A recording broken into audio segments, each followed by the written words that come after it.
이사야 40장 1에서 31절 말씀입니다. 40장. 너희의 하나님이 이르시되 너희는 위로하라. 내 백성을 위로하라. 너희는 예루살렘의 마음에 닿도록 말하며 그것에게 외치라. 그 노역의 때가 끝났고 그 죄악이 사함을 받았느니라. 그의 모든 죄로 말미암아 여호와의 손에서 벌을 배나 받았느니라 할지니라 하시니라. 외치는 자의 소리여 이르되 너희는 광야에서 여호와의 길을 예비하라. 사막에서 우리 하나님의 대로를 평탄하게 하라.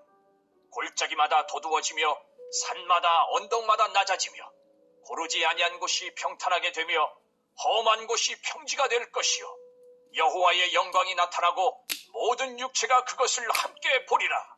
이는 여호와의 입이 말씀하셨느니라. 말하는 자의 소리여 이르되 외치라. 대답하되 내가 무엇이라 외치리이까 하니 이르되 모든 육체는 풀이요 그의 모든 아름다움은 들의 꽃과 같으니 풀은 마르고 꽃이 시들면 여호와의 기운이 그 위에 불미라. 이 백성은 실로 풀이로다. 풀은 마르고 꽃은 시드나 우리 하나님의 말씀은 영원히 서리라 하라. 아름다운 소식을 시온에 전하는 자여 너는 높은 산에 오르라. 아름다운 소식을 예루살렘에 전하는 자여 너는 힘써 소리를 높이라. 두려워하지 말고 소리를 높여 유다의 성읍들에게 이르기를 너희의 하나님을 보라 하라. 보라, 주 여호와께서 장차 강한 자로 임하실 것이요 친히 그의 팔로 다스리실 것이라.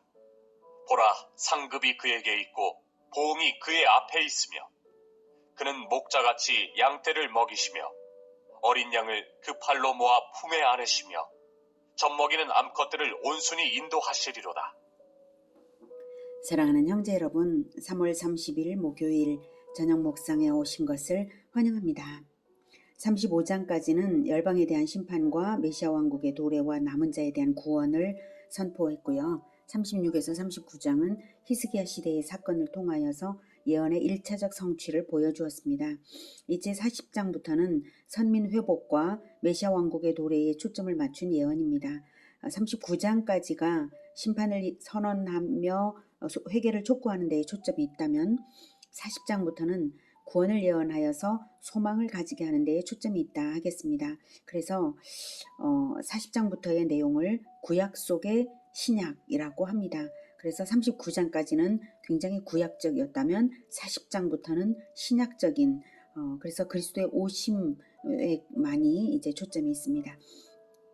11절까지 방금 읽었는데요. 내용은 바벨론 포로 생활 중에 있을 선민 이스라엘을 미리 내다보고 미래의 그들을 향하여 구원의 때가 이제 이르렀음을 선포하는 것입니다. 또한 메시아의 오실 길을 예비하라고 하면서 영원하신 말씀의 선포가 곧 영원한 생명임을 말하는 것입니다. 이사야는 자기 시대보다 150년 후에나 있을 바벨론 포로 귀환은 물론이요 그것을 통해서 그리스도의 초림과 재림까지를 내다보는 예언을 주고 있는 것입니다. 1절 너희의 하나님이 이르시되 너희는 위로하라. 내 백성을 위로하라. 네, 왜 위로하라 하시는지 근거를 2절부터 말씀하십니다. 너희는 예루살렘의 마음에 닿도록 말하며 그것에게 외치라. 그 노역의 때가 끝났고 그 죄악이 사함을 받았느니라. 그의 모든 죄로 말미암아 여호와의 손에서 벌을 배나 받았느니라 할지니라 하시니라. 네, 범죄로 인한 징계였던 바벨론 포로 생활 기간이 끝남으로써 죄의 대가를 충분히 치렀기 때문에 이제 위로받을 때라는 말씀입니다. 벌을 배나 받았느니라 라는 표현은 율법에 도둑질한 자는 2배의 배상을 하고 속죄제를 드림으로써 사함을 얻었다는 그 사실에 근거한 표현이고요. 충분한 대가를 치렀다 이런 뜻이죠. 그래서 이제 더 이상의 징계는 없다 이런 뜻입니다. 3절 외치는 자의 소리여 이르되 너희는 광야에서 여호와의 길을 예비하라. 사막에서 우리 하나님의 대로를 평탄하게 하라. 네, 외치는 자의 소리여라고 부르시는데요. 6절에서도 말하는 자의 소리여라고 부르시고 9절에서도 아름다운 소식을 시온에 전하는 자여 이렇게 부르십니다. 여기서 하나님이 부르시는 대상은 바로 이 세 가지 전부 하나님의 입술 역할을 하는 전파자를 부르시는 것입니다. 하나님의 말씀을 외치고 말하고 전하는 그런 사람, 그 소식을 전할 그 자들에게, 미래의 전도자들에게 말씀하시는 것입니다. 자기 말을 할 자들이 아니라 실상은 외치고 말하는 주체는 그리스도이시고요. 그 그리스도의 소리 역할을 할 전파자들이 있어야 하는 것이죠. 신약 복음서에서는 이 소명을 받은 자가 바로 세례 요한이라고 적용해서 말했습니다. 세례 요한만 아니라 모든 복음 전도자들을 통틀어 부르시는 것입니다.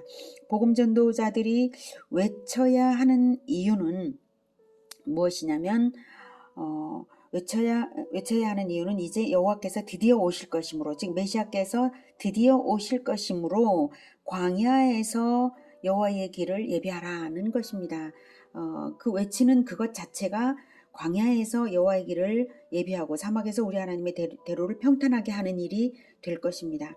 메시아께서 역사 속에 등장하시면 어떤 일이 일어나는가 하면 4, 5절이죠. 골짜기마다 도두어지며 산마다 언덕마다 낮아지며 고르지 아니한 곳이 평탄하게 되며 험한 곳이 평지가 될 것이요. 그래서 뭐 골짜기, 산, 언덕 이런 것들은 문자적인 산, 언덕 이걸 뜻하는 건 아니고요. 인생사 여러 가지 높고 낮음이 있고 또 교만한 자가 있고 뭐 그런 거죠. 근데 그런 것들이 아무 이제 소용이 없어지고 모두가 겸손해지는 그러한 이제 그리스도의 통치는 그런 거다라고 하는 걸 말하고 있어요. 왜냐하면 오직 그리스도만이 하나님의 영광을 나타내시는 그리스도만이 하나님께서 높여주시는 그러한 왕이 되실 것이기 때문입니다. 그리고 그리스도의 통치가 시작이 되면 그 어떤 높은 자도 있을 수가 없고 그리스도의 심판 아래서 낮아질 수밖에 없기 때문이죠. 그래서 여호와의 영광이 나타나고 5절 여호와의 영광이 나타나고 모든 육체가 그것을 함께 보리라. 이것은 이제 초림만 아니라 재림까지도 말하고 있는 거죠. 총체적으로 완성될 재림으로서 완성될 그것까지 모든 육체가 그것을 함께 보리라 하고 단번에 다 이루어질 것처럼 지금 초림과 재림까지 뭉뚱그려서 말씀하십니다. 이렇게 구약의 예언은 그리스도의 초림과 재림을 한 덩어리로 말씀을 많이 하셨어요. 전도자가 외쳐 말해야 할 그 전언이 무엇인가 하면 한마디로 인간 육신은 한시적이지만 이 뒷부분에 나옵니다. 인간 육신은 한시적이지만 하나님의 말씀은 영원하므로 하나님의 말씀을 믿어 소유한 자는 말씀과 함께 영원하게 된다는 뜻입니다. 말씀 그 자체이신 분이 역사 속에 등장하실 것이니까 그 말씀을 영접하라. 그러면 말씀과 함께 영원히 산다는 것을 알리시는 말씀입니다. 6절부터 말하는 자의 소리여 이르되 외치라. 대답하되 내가 무엇이라 외치리까 하니 이르되 모든 육체는 풀이요 그의 모든 아름다움은 들의 꽃과 같으니 푸른 마르고 꽃이 시들면 여호와의 기운이 그 위에 불미라. 이 백성은 실로 풀이로다. 푸른 마르고 꽃은 시드니 우리 하나님의 말씀은 시드나 우리 하나님의 말씀은 영원히 서리라 하라. 여호와의 기운이 그 위에 분다는 것은 여호와의 기운은 심판하시는 그러한 여호와의 역사를 말하는데 사막의 시로코 열풍이 모든 식물들을 마르게 하는 것을 연상시키는 표현입니다. 아라비아 사막에서 오는 그런 뜨거운 열풍이 있어요. 바벨론의 영화가 아무리 화려하고 크더라도 여호와의 심판하시는 호흡 한 번이면 사라져버리고 모든 인간 모든 나라가 다 그러하다는 뜻입니다. 너희들은 풀이나 마찬가지야 이런 거예요. 시로코 열풍을 감당할 풀이 없듯이 여호와의 심판의 호흡을 감당할 육체가 없지만 중요한 것은 여호와의 말씀은 영원한 생명력이므로 말씀을 가진 자는 말씀을 영접하여 말씀의 법도대로 사는 자는 영원하다라는 암시를 주시는 말씀이죠. 육체의 유한성에 초점이 있는 게 아니라 말씀의 영원성에 초점이 있으므로 영원하신 말씀을 영접하여서 영원하신 말씀을 영접하기 위하여 앙망하라 이거예요. 영원성은 오직 말씀에 있습니다. 그러므로 그 말씀을 외치고 말하고 전하는 자들은 영원한 생명을 가지는 것은 당연한 것입니다. 그들이야말로 주의 길을 예비하는 자요 영원한 말씀을 가진 영생의 사람들입니다. 9절 아름다운 소식을 시온에 전하는 자여 너는 높은 산에 오르라. 아름다운 소식을 예루살렘에 전하는 자여 너는 힘써 소리를 높이라. 두려워하지 말고 소리를 높여 유다의 성읍들에게 이르기를 너희의 하나님을 보라 하라. 네. 바벨론 포로에서 해방될 것을 전하는 구원의 소식을 전하라는 1차적인 뜻이 그러한 뜻인데요. 이제 10절 11절을 보면 신약적 의미가 중첩되고 있어요. 예, 보라 주 여호와께서 장차 강한 자로 임하실 것이요 친히 그의 팔로 다스리실 것이라. 보라 상급이 그에게 있고 보응이 그의 앞에 있으며 그는 목자같이 양떼를 먹이시며 어린 양을 그 팔로 모아 품에 안으시며 젖먹이는 암컷들을 온순히 인도하시리로다. 너희의 하나님을 보라라고 9절에서 이제 선언했는데 구약의 포로 귀한 자들에게 하나님만 의지하라는 뜻을 주는 것은 물론이고요. 신약에 그리스도께서 초림하셔서 직접 인생으로 보여주실 그 성육신하신 하나님의 통치를 보라는 뜻을 나타내고 있습니다.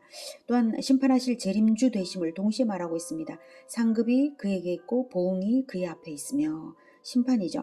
그리고 이제 12절부터는 이러한 구원과 보호 약속을 이제 확증하시는 하나님의 능력을 소개하는 것입니다. 12절 누가 손바닥으로 바닷물을 헤아렸으며 뼘으로 하늘을 쟀으며 땅의 티끌을 되에 담아 보았으며 접시 저울로 산들을 막대 저울로 언덕들을 달아 보았으랴. 누가 여호와의 영을 지도하였으며 그의 모사가 되어 그를 가르쳤으랴. 그가 누구와 더불어 의논하셨으며 누가 그를 교훈하였으며 그에게 정의의 길로 가르쳤으며 지식을 가르쳤으며 통달의 도를 보여주었느냐. 보라, 그에게는 열방이 통의 한 방울 물과 같고 저울의 작은 티끌 같으며 섬들은 떠오르는 먼지 같으리니 레바논은 땔감에도 부족하겠고 그 짐승들은 번제에도 부족할 것이라. 그의 앞에는 모든 열방이 아무것도 아니라 그는 그들을 없는 것 같이 빈 것 같이 여기시느니라. 그런즉 너희가 하나님을 누구와 같다 하겠으며 무슨 형상을 그에게 비기겠느냐. 우상은 장인이 부어 만들었고 장색이 금으로 입혔고 또 은사슬을 만든 것이니라. 궁핍한 자는 거제를 드릴 때에 썩지 아니하는 나무를 택하고 지혜로운 장인을 구하여 우상을 만들어 흔들리지 아니하도록 세우느니라. 너희가 알지 못하였느냐? 너희가 듣지 못하였느냐? 태초부터 너희에게 전하지 아니하였느냐? 땅의 기초가 창조될 때부터 너희가 깨닫지 못하였느냐? 그는 땅 위 궁창에 앉으시나니 땅에 사는 사람들은 메뚜기 같으니라. 그가 하늘을 자일같이 펴셨으며 거주할 천막같이 치셨고 귀인들을 패하시며 세상의 사사들을 헛되게 하시나니 그들은 겨우 심기고 겨우 뿌려졌으며 그 줄기가 겨우 땅에 뿌리를 박자 곧 하나님이 입김을 부시니 그들은 말라 회오리 바람에 불려가는 촉에 같도다. 거룩하신 이가 이르시되 그런즉 너희가 나를 누구에게 비교하여 나를 그와 동등하게 하겠느냐 하시니라. 너희는 눈을 높이 들어 누가 이 모든 것을 창조하였나 보라. 주께서는 수요대로 만상을 이끌어내시고 그들의 모든 이름을 부르시나니 그의 권세가 크고 그의 능력이 강함으로 하나도 빠짐이 없느니라. 네, 굉장히 장엄하고 다양한 표현으로 열거법으로 길게 말씀을 하셨죠. 아무도 하나님을 가르칠 자가 없고 하나님께서 주권적으로 모든 것을 창조하시고 전지전능하시고 이런 것들입니다. 이런 표현, 이런 것들을 다 표현하셨습니다. 창조자로서의 유일성, 역사에 대한 초월성, 또 우주 만물에 대한 절대 주권을 말씀하시는데요. 이것을 말씀하시는 초점은 선민 이스라엘을 구원하신다는 약속이 얼마나 든든한 능력과 성품의 바탕을 둔 약속인지를 알게 하시는 데 있고요. 그동안 그러한 하나님을 너희들이 몰라서 범죄했는데 이제는 알고 깨달으라 하는 것은 물론이고요. 또한 오실 메시아가 바로 그런 능력을 가지신 하나님이심을 암시하는 것입니다. 그런 능력으로 다스리실 것이니 앙망하라 확실히 이루어질 일이다 라고 하는 것을 말하는 것이죠. 27절부터는 그러므로 모든 의심을 버리고 오직 권능의 여호와를 그리스도를 전적으로 앙망하라라는 권면입니다. 17절. 야곱아, 어찌하여 내가 말하며 이스라엘아, 내가 이르기를 내 길은 여호와께 숨겨졌으며 내 송사는 내 하나님에게서 벗어난다 하느냐? 너는 알지 못하였느냐? 듣지 못하였느냐? 영원하신 하나님 여호와, 땅끝까지 창조하신 이는 피곤하지 않으시며 곤비하지 않으시며 명철이 한이 없으시며 피곤한 자에게는 능력을 주시며 무능한 자에게는 힘을 더하시나니 소년이라도 피곤하며 곤비하며 장정이라도 넘어지며 쓰러지되 오직 여호와를 앙망하는 자는 새 힘을 얻으리니 독수리가 날개치며 올라감 같을 것이요 다른 박질하여도 곤비하지 아니하겠고 걸어가도 피곤하지 아니하리로다.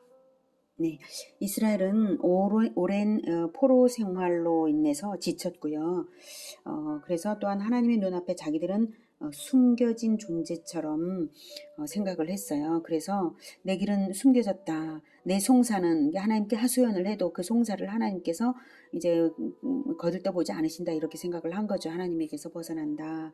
이렇게 생각을 했어요. 그래서 자기들이 존재가 하나님 앞에 무의미한 것으로 생각했습니다. 그래서 의의 길을 갈 힘을 잃었습니다. 그래서 하나님께서 역설하시는 것이죠. 28절. 너는 알지 못하였느냐? 듣지 못하였느냐? 영원하신 하나님 여호와 땅끝까지 창조하신 이는 피곤하지 않으시며 곤비하지 않으시며 명철이 한이 없으신 분이시므로 피곤한 자에게는 29절 피곤한 자에게는 능력을 주시며 무능한 자에게는 힘을 더하시나니 오직 여호와를 앙망하기만 하라. 그러면 새 힘을 얻으리니. 예, 새 힘을 얻으리니. 독수리같이 날아오르는 인생들이 될 것이다.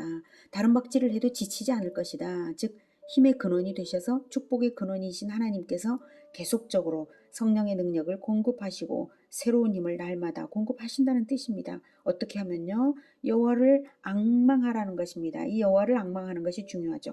간절히 우러러 바라는 것인데요. 그리스도의 통치를 간절히 바라며 기다리라는 말씀입니다. 그분의 통치가 어떨지 10절 11절에서 말씀을 하셨죠.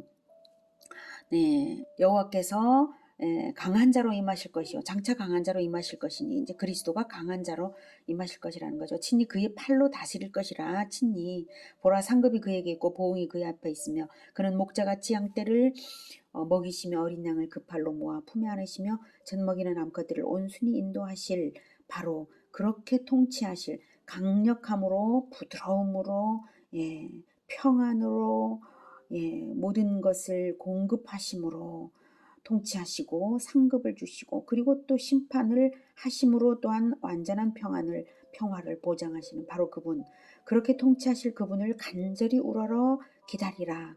그러는 자에게는 새 힘이 솟는다는 것입니다. 새 힘이 솟아서 어떻게 되겠습니까? 바로 외치는 자의 소리, 그리고 말하는 자의 소리, 아름다운 소식을 전하는 자가 되어서 말씀을 선포하는 자가 되지 않겠습니까? 그렇게 하시기를 권해드립니다. 외치는 자의 소리, 말하는 자의 소리, 아름다운 소식을 전하는 자가 되십시오. 그것이 그리스도께서 오실 길을 예비하는 첩경입니다.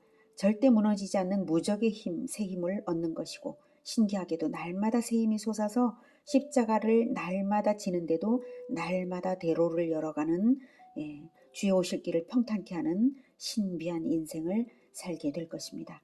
우리 모두가 그러한 인생 되기를 간절히 기원합니다. 기도하겠습니다. 은혜가 충만하신 하나님 아버지, 우리에게 늘 새 힘을 주시는 것 감사합니다. 우리에게 성령을 부어주셔서 늘 우리 주 예수님께서 다시 오실 길을 준비하게 하시고 날마다 새 힘으로 다시 복음을 전하고 말씀을 전하고 다시 일어나게 늘 하십니다. 주님 감사합니다. 결코 지치지 않는 그 길을 우리가 걷고 있사오니 하나님 날마다 다시 새로운 힘을 주시며 우리에게 전할 말씀을 주시며 새로운 말씀으로 자꾸자꾸 우리를 새롭게 하여 주시옵소서. 그래서 우리 주 예수님께서 오시는 대로가 더욱 크게 확장되어서 준비될 수 있도록 우리를 사용하여 주시옵소서. 예수 그리스도 이름으로 기도드립니다. 아멘. 이어지는 시간은 개인 기도 시간입니다.